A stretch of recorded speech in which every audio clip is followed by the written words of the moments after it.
I don't know why people complain about being in debt because this is the happiest I've ever been. Basically, I got an infinite money glitch hack. I saved up for a house, and I blew my whole house deposit, taking me and my dad out here. Dare I ask how much? Cover your ears. A good 40,000 English. Today I decided I'm going to be cashing out my entire retirement. Today we're going to be taking a look at the worst money decisions people made in 2026. Starting with someone who discovered an infinite money glitch. I don't know why people complain about being in debt because this is the happiest I've ever been. Basically, I got an infinite money glitch hack, and what I do is after I spend all the money in my checking, I use my credit card and I max it all out. And by the time it's maxed out, I'm getting paid again. So I just pay off the debt and I go back into debt, and it's like infinite money glitch. And the reason why this makes me so happy is because I can afford hair, nails, like new clothes all the time. Like, this is the best. So the infinite money glitch is spend your paycheck, max the credit card, use the next paycheck to pay the card, and repeat forever. That's not a glitch. That's the oldest trap in the book with a Gen Z name on it. She has invented living paycheck to paycheck with extra steps and a 25% interest rate attached. And here's the fun part of the loop she hasn't hit yet. The first month anything goes wrong, a car repair, a lost shift, the paycheck doesn't cover the card, the interest starts compounding, and the glitch reveals what it always was.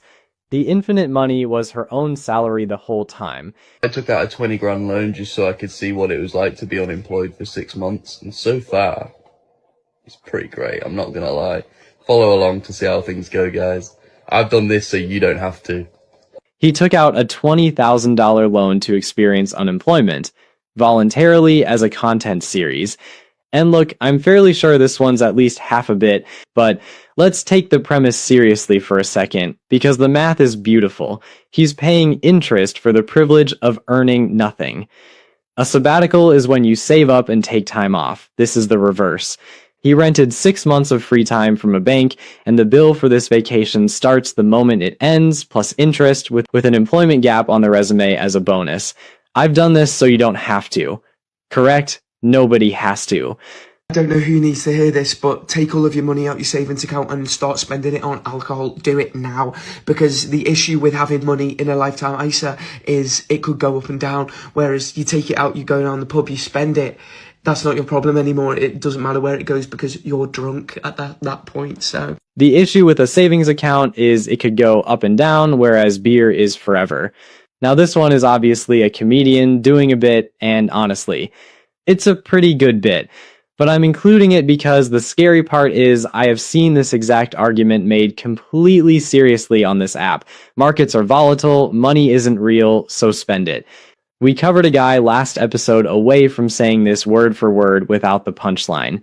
When the satire is indistinguishable from the sincere advice, that's the actual joke. I saved up for a house, and I blew my whole house deposit, taking me and my dad out here. Dare I ask how much? Cover your ears. A good 40,000 English.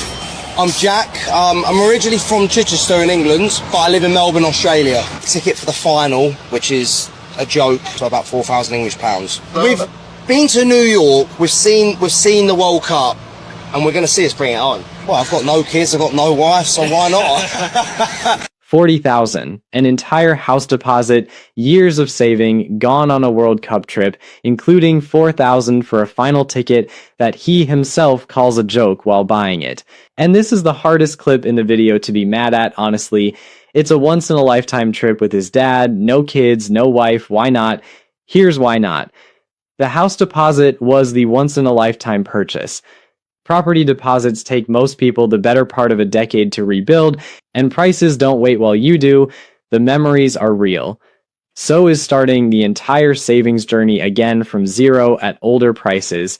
What did you get for 3,000? 31 images. What kind of images? 30th birthday images. Oh, birthday suit. Mm-hmm. On that journey.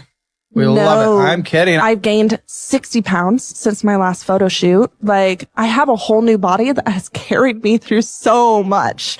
Like, yes, I'm going to cry again. Wow. But for photo shoot, 31 Digital pictures images. for for $3,000. 31 retouched. That's crazy? Yeah. Usually like 3,000 is the rate for like a wedding. How much would you charge for this? I'm pretty pricey, so I'd do like 1,000. Wow. All right. Thank you, Madison. W. Madison. We love Madison. $3,000 for 31 birthday photos. And then they bring in an actual professional photographer on camera who says $3,000 is what she'd charge for an entire wedding and for this shoot. She'd charge $1,000 and she describes herself as pricey. So the market rate for this from a self-declared expensive photographer was 1/3 of what was paid. Celebrating yourself is fine, milestone photos are fine, paying triple the professional rate while you're on a debt show is the part where the seller